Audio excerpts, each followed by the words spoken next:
Well, we're making authentic Ukrainian borscht. It's like my ancestors were making it and everything.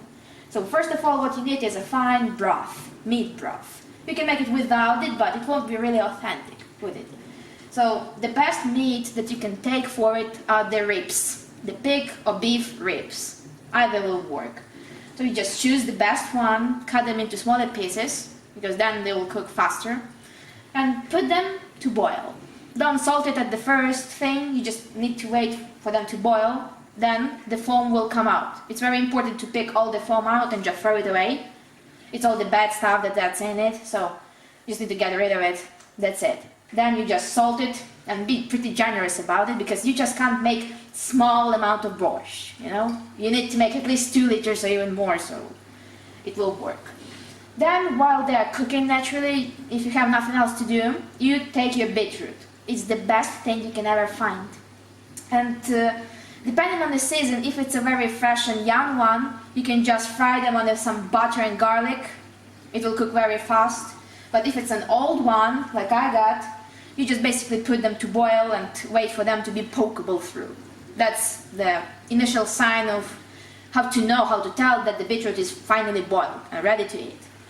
Then you just peel the beetroot and make this small mash kind of thing. You basically grate it into very small pieces, like thin grate.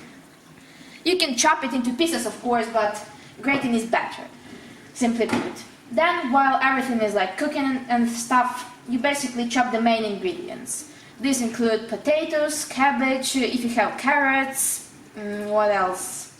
If you have, you can put some pepper, just whatever you have, just put in it.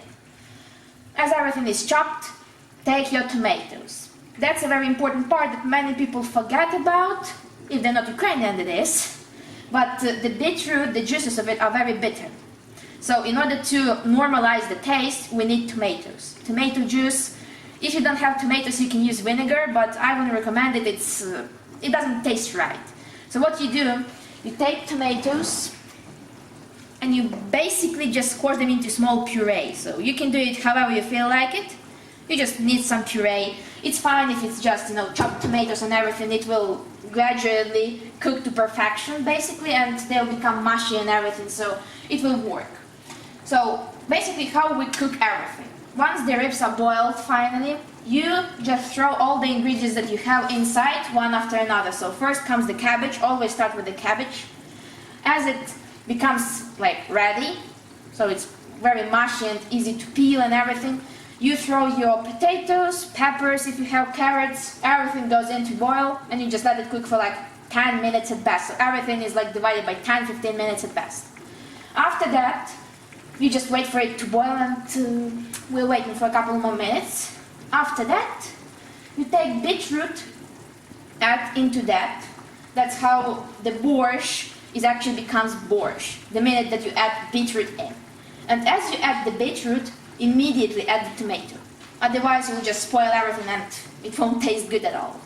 At the end you can add dill and some other herbs that you have, and that's it. Borscht is ready.